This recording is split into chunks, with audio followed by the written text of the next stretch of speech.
வேண்டாம், பைபிள் படிச்சா போதும். குரங்கிலிருந்து மனுஷன் வந்தான் அப்படிங்கிறதுக்கு அவங்க பல ஆயிரம் கோடி ரூபாய் செலவு பண்ணி ஆராய்ச்சி பண்ணுவாங்க. நமக்கு ஆராய்ச்சியே வேண்டாம், பைபிளை படிச்சா போதும். குரங்கிலிருந்து மனுஷன் வரல, தேவன் அவனை உண்டாக்கினார். இன்னைய வரைக்கும் crores and crores செலவு பண்ணி குரங்கிலிருந்து மனுஷன் வந்தாங்கிறதுக்கு ப்ரூஃப் பண்ண பாக்குறாங்க. Not yet proved.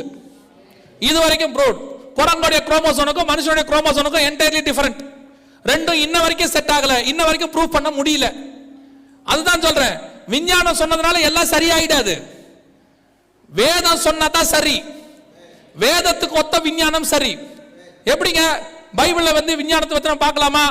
பைபிள் வந்த பிறகுதான் விஞ்ஞானம் வந்துச்சு. விஞ்ஞானம் வந்த பிறகு பைபிள் வரல. தேவன் உண்டாக்கினார், அதுக்கு பிறகுதான் விஞ்ஞானம் வந்துச்சு. அந்த விஞ்ஞானத்தை வச்சு தேவன் அளவு பார்க்க கூடாது. சிலர்லாம் சயின்டிபிக்கலி ப்ரூஃப் கேட்கறான், கடவுள் இருக்கிறாரா? சயின்ஸை உருவாக்குனதே கடவுள். அவரை வச்சு நீ எப்படி சயின்ஸை வச்சு கடவுளை ப்ரூஃப் பண்ணுவ?